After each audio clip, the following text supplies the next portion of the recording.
Hello, my name is Mr. Hong and I teach English 2, AP English Language and Composition, World Literature, and Senior Transitions. How do you cope with all the injustice and pain that is happening all over the world? And let me say this first of all, I have not experienced a lot of the pain and injustice in the world that other people have. But when I see things happen, I see injustice, and I see things happening in the world that should not be happening, things that I'm powerless to do anything about. How do I cope with that? Well, I understand, I think, at a very basic level, why all of this is happening in the world. And it's because of sin. When sin entered the world, it changed our nature and it corrupted all of creation. It wasn't just Adam and Eve that were affected by sin entering the world. It was all of creation. The Bible, the book of Genesis calls it a curse. All of creation is cursed because of sin. And so bad things happen in this world. Storms and typhoons and evil people doing evil things because of the existence of sin in the world. And I guess I cope with it by knowing that someday it's all going to be healed. It's all going to be better. The book of Revelation in chapter 22, it talks about the curse being removed. But I guess I cope with it with the knowledge that God is not unaware of what's happening and God has a plan to make it all better.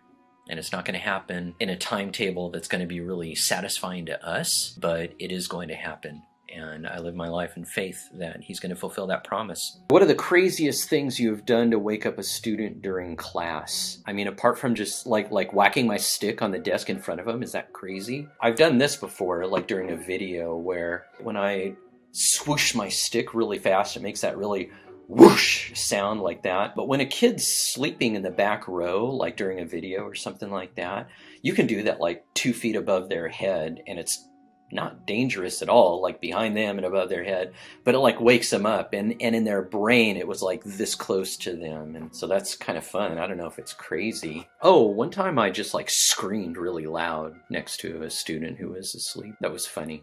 Is that crazy? I don't know. It's more about entertaining myself when I wake up students than it is about waking them up, I guess. Why does God allow such sickness like cancer to exist? He wouldn't be taking anyone's free will away if he were to save someone from cancer. In Genesis chapter 1 or 2, I forget where he says this exactly, but he says, he looked at everything he created and said, it is very good. Now, it doesn't take a genius to look around at things like cancer and say that's not good. And so something happened between the time God said this is very good and today, and that was sin entering the world. So we're still living in this in-between time, and things like cancer do exist. Why does God allow such sickness like cancer to exist? It goes back to this whole question of free will. He allows cancer to exist because he had to allow Adam and Eve the freedom to choose to sin, and they chose to sin. And when they chose to sin, it cursed the world, and so disease, sickness, earthquakes, and storms, all of this kind of things exist because the world is cursed. In a sense, you're asking me to tell you what God's motives were when he made these decisions, and I can guess, but the Bible doesn't say these things. God created this universe and created humans in a way that would result in the largest number of them who genuinely love and worship him, loving and worshiping him and having fellowship with him. Do you miss the class of 2020? Because we miss you lots. Of course I miss you. I love you guys, and I feel gypped that we didn't get to spend that last quarter together. If I'd known that when we said goodbye on Sikihor Island at senior trip that was going to be the last time I was going to see a lot of you, I would have made more of an effort to say some things to all of you that I would have wanted to say in person. So, how do you describe being a third culture kid to someone who has no experience? Start with the definition. For one thing, a third culture kid is a person who has spent a significant amount of their formative years growing up in a country other than their passport culture. I really would recommend that if you know somebody who's a TCK and they don't know what a TCK is, that you do take the time to explain it to them. Maybe you can give them the link to buy or rent or borrow from the library the Third Culture Kid book, Growing Up Among Worlds by Ruth Van Recken and David Pollock. It's a research book, but it actually helps a lot of TCKs understand who they are and understand most especially that they're not alone. At what point should we stop trying to share the gospel with a person who really doesn't want to accept it? Every single person is going to be different when it comes to this. And you're just going to have to be the one to decide, have I asked too many times? Do I need to ask again? Are they just waiting for me to ask again and then they'll say yes? Or have I crossed a line and I need to let it rest for a while? But I want to encourage you that research has shown that it takes somewhere between 8 and 12 times that a person is invited to accept the gospel before they actually accept it. So that should actually encourage you, because if you share the gospel with somebody and they say no, they're not saying no to you, first of all. They're saying no to Christ.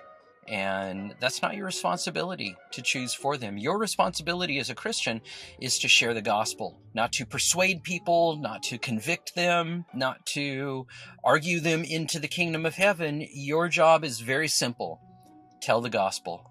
Tell your own story. Once you've done that, you have fulfilled your responsibility, but maybe it's somebody that you really love or care about and you want them to receive Christ. Well, you need to gauge whether you've said too much or whether you should wait a while. In my own life, I have usually been somewhere in the middle. Let's just say 10 times on average before somebody receives Christ. Sometimes I'm number 3 or number 7 or number 8. I might even be number 9. Every once in a while, I have the privilege of being the number 10 and the person receives Christ. I've rarely had the opportunity to be number 1, except with my own kids. You never know. You share the gospel with someone and they say no, but you may have taken them one step closer to receiving Christ, and they'll say yes to the next person, and you may never know that. But that's the way it works in God's family. God uses you to do your part, and as long as you faithfully do your part, God can keep working. Like if you think of the person who is least likely to ever receive Christ, you think of a person you think he is never going to become a Christian. She is never going to receive Christ. With God, all things are possible. To never stop praying for those people. Is water wet? How do you obey God's command like seen in Hebrews 11? In Hebrews 11, it's called the faith chapter, and it goes through all of these different people, Abraham and Noah, Moses and Samson and all these guys. By faith, Moses did this. By faith, Abraham did this. By faith, all of these people did these things. And there are 2 verses in that chapter that are the key. One is, I think, verse 13 or 15, it's right around there, where it says, these people didn't receive, they died without seeing these promises fulfilled. And then again at the end, I think it's the last verse in chapter 11, where it says that again, all of these people lived their lives faithfully, even though they did not receive the answer to the promises that were made for them. And so the question is, how do you obey God's command like seen in Hebrews 11?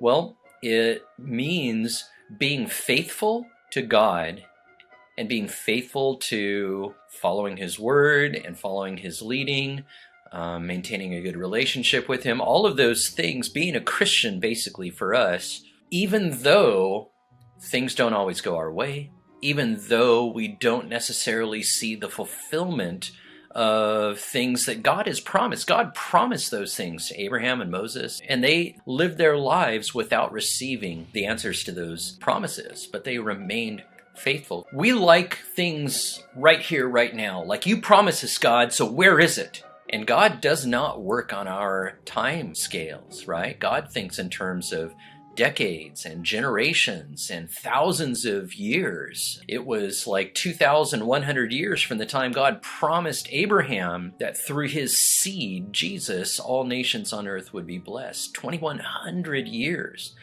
And from Jesus until us today has only been about 2,000 years. We haven't even waited as long for the second coming as Abraham's descendants waited for the fulfillment of that promise that was made to Abraham. You know, the Bible records a lot of waiting, and we read through it quickly and sometimes forget about the long waits. You can read about Joseph being in prison in the book of Genesis in about 5 minutes. But he spent 12 years in prison. There's a lot of waiting in the Bible, and we forget sometimes about the times of waiting. We look at their lives and it seems like, Elijah, bam, bam, bam, bam, bam, all these things happened. Ezekiel, bam, bam, bam, bam, bam, all these things happened. But it wasn't like that. It was like, bam, 12 years, bam, 18 years. And so I think that we need to have that same attitude. God is faithful. And if you believe that God is faithful, then it doesn't matter when he fulfills those promises to you. Maybe God made some promises to you, and maybe you're banking on those promises, and you're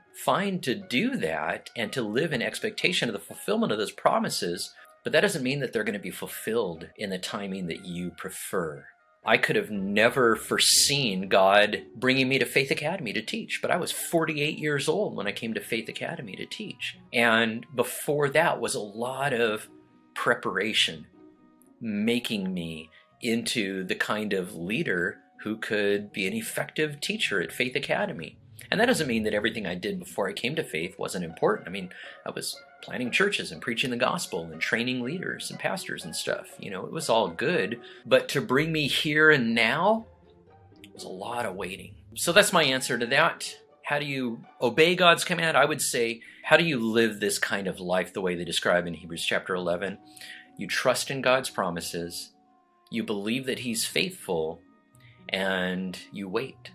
What's the best advice you can give for relationships while studying in high school or college? I think the best advice that I can give to Christians, I realize that not everybody's a Christian who's a student at Faith or who's listening to this, but the best advice I can give for relationships, whether they're romantic relationships or just friendships or even working relationships, is choose your inner circle carefully.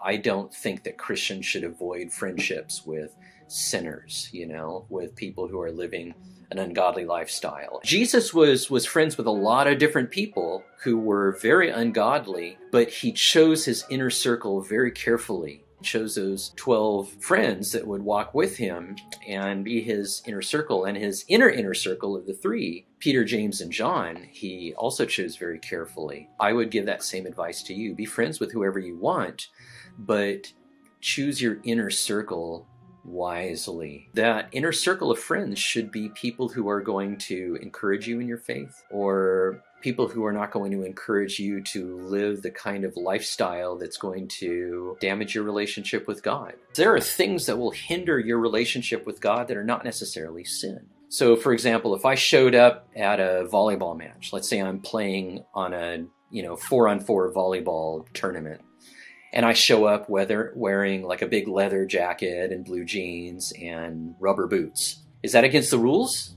No, but it's kind of stupid. It's going to hinder me from playing well. And so it is with life. There are things that you may do that are not necessarily sin, but will hinder you running the race marked out for you, that Christian race, that Christian path. So yeah, choose that inner circle well, including your romantic relationships, your boyfriends and girlfriends. If you're going to get a boyfriend or a girlfriend, be sure that that person is someone who's going to encourage you in your faith and not somebody who's going to entice you to compromise your faith. If you're a Christian, you should only have Christian boyfriends and girlfriends. I couldn't even imagine how many examples I could give you of a Christian young man or woman who ends up dating a non-Christian young man or woman and ends up, after a couple of years, not living a Christian life at all. Most of the time, if you end up hanging around with non-Christian friends, they're going to influence you to be a worse person rather than you influencing them to be a better person.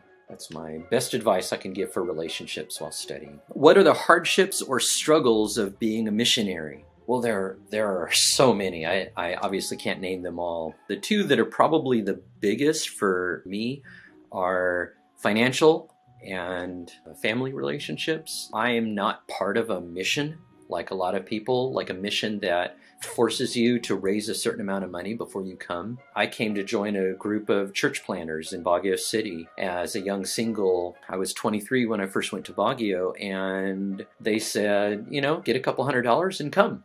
So I got a couple $100, $300 a month, and I went to Baguio City, and it really was not enough.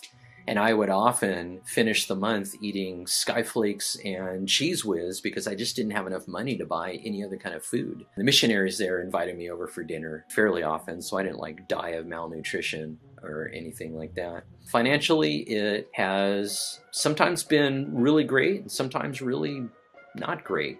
Right now we're doing okay, but I can think of plenty of times when we have really struggled financially. And that's hard. As a husband, as a father, you want to provide for your family. And when you have to say no to your kids, when you have to say no to something that maybe your wife needs or wants or something like that for financial reasons, it's just kind of hard. Family relationships, I mentioned. I didn't really miss my family when I first went to the Philippines. I didn't miss my parents or my brother. We weren't particularly close, but like we all lived together like until I went off to college. But I didn't really miss them. They weren't, my family was not a place that I went to process life, to talk about, good things and bad and things like that. I had those conversations with my friends, not with my family. My wife, when she went to the Philippines as a young single missionary, missed her family terribly because they did fulfill that role in her life. So some missionaries miss their family, some really don't. But now I'm in this new category of life where when we go back to the Philippines, we will be leaving all 3 of our children in the United States. So as a parent, I can tell you that I miss my kids terribly when they're gone. And I thank the Lord that I'm a missionary at a time when we can chat online, we can video call, we can call anytime we want and talk to them. But still, that's one of the hardship. It's one of the struggles, is leaving our kids behind and knowing that if something did go wrong, if one of them had like a car accident or something like that, I'm 36 hours away from being able to be with them, and maybe even longer than that, depending on the circumstances. How were Gentiles saved before Jesus died on the cross? I don't know. I really don't know. There are theories about this. We can speculate, and the thing is, I'm okay to not know. I am very okay to live with some uncertainty in life. I have a high tolerance for ambiguity in life. I do not need to know all of the answers, and I think that's a very healthy way to live life, because God has never, ever promised that He would give us all the answers. God has told us enough for what we need to know, for us to have a relationship with Him, for us to be saved, and that's all He's going to tell us. In the book of Job, he spends the whole book asking God, why? Why, God? Why is this happening? Why is this going on? Why is the world like this? And God never answers. But then Job crosses a line and he accuses God of being unfair. He accuses God of making a mistake, of doing things poorly. And so God shows up in the storm and He speaks to Job out of the storm. And He says, Job, do you want to run the world? Do you think you're wiser than me? Do you think you're more powerful than me? Do you think you're smarter than me, Job? Do you want to run the world, or do you want to trust me to run the world? Do you want to run your own life, or do you want to trust me to run your life and take care of you and see that things go in a way that's beneficial for you? Job is humbled by this, and he says, I spoke without knowledge, and he repented. And at the end of the story, God restores a lot of things to Job, but if you notice, He never answers Job's question. Why? Why did this happen? Job never knows. Sometimes we have this feeling like, oh, when we get to heaven, we're going to know everything. I disagree. I see the character of God as, when you need to know something, you'll know it. I'll make sure that that information is available to you. But if you don't need to know it, it's none of your business. At the end of the book of John, Jesus is talking to Peter about Peter's life and what He wants Peter to do and all of that. And Peter looks over at John. John's right over there, and he says, well, what about him? And Jesus says, it's none of your business. It's none of your business what goes on with John. I'm talking to you, Peter. I'm telling you what you need to know to live your life. That may not be satisfying to you. If you're a real black and white person and you're like, I need to know, you're in for a world of hurt. And if your need to know drives you away from God because He doesn't answer your question about somebody else, that's a foolish decision. But I do know this: God is a God of justice. He is good. He is righteous. He knows everything, and He loves and loved those people who never had an opportunity to hear the gospel. So what's going to happen to them? I don't know, but I trust God. I'm not saying that means that they're all going to be saved. Not at all. I don't know what's going to happen to them, but I trust God that He's going to do the right thing. What makes you smile? P.S. The class of 2015 loves Mr. Hong. I love you guys too. You know what makes me smile? When my students take the time to write to me or send me a message or even comment on an Instagram post or something stupid like that. It just always makes me happy to keep in touch with my students, to know how they're doing, to find out what's going on in their lives. I enjoy that. It always makes me smile. If God knows who will be part of His kingdom and who will not be, doesn't it make Him sad when He's creating someone knowing that they won't even be with Him? As a father, I can tell you that I would be sad. I feel like I have done a decent job of raising Jaden. I've tried my best. I've made some mistakes, but for the most part, I've pointed him in the right direction. If he moves in the wrong direction and starts making poor choices, I'm not going to feel responsible for that. I will warn him and I'll advise him and I'll try and talk him out of it. But in the end, that's going to be his choice.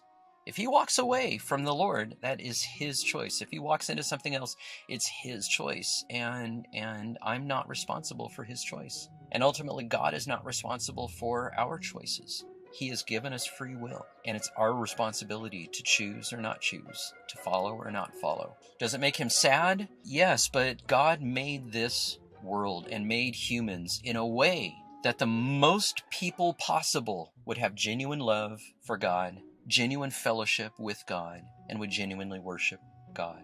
God calls us to be faithful. God calls us to have faith in Him, to trust Him.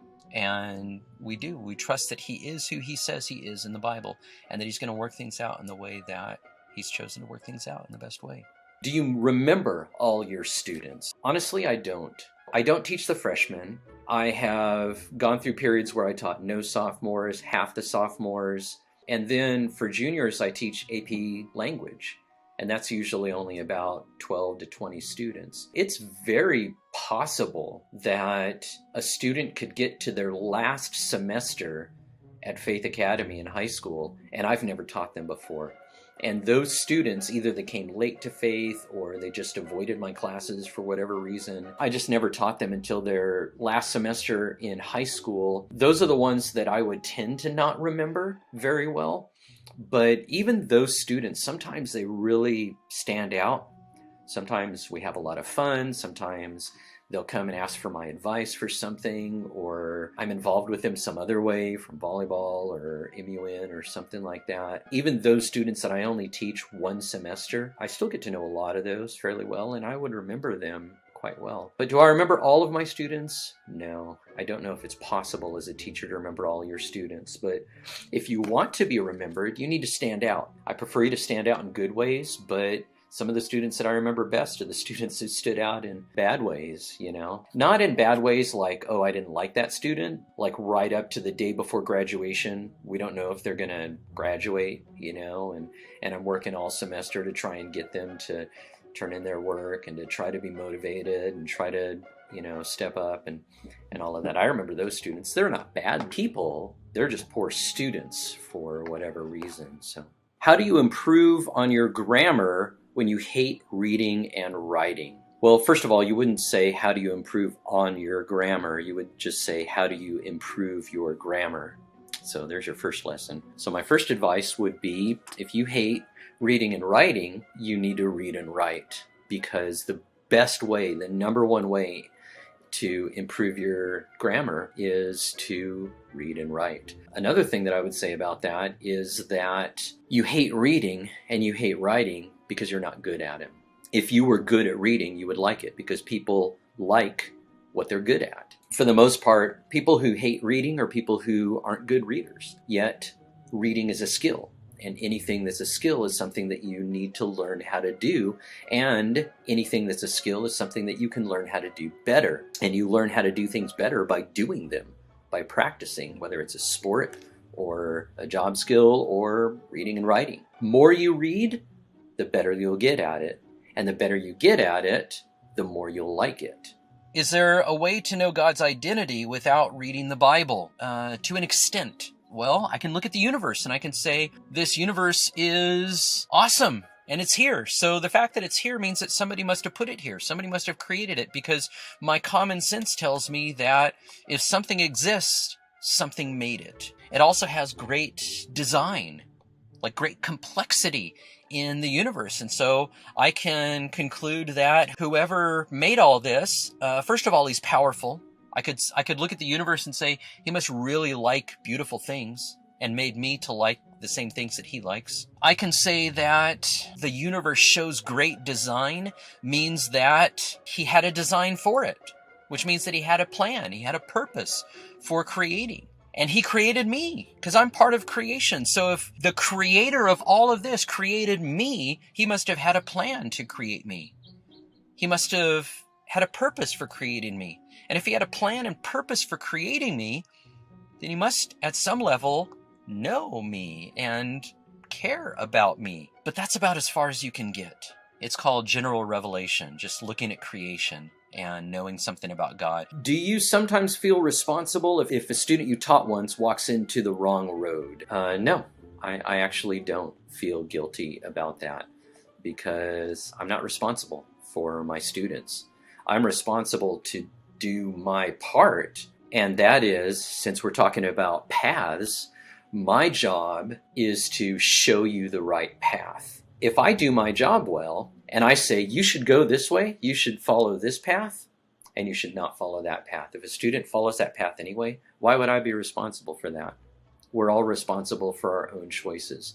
Now, sometimes that student who takes the wrong path will write to me. They'll email me, sometimes years after they graduate. In fact, I got an email like this just a month or two ago. They didn't say it this way, but I had taken the wrong path. I've been on the wrong path for a couple of years, and I want to get back on the right path. How can I do that?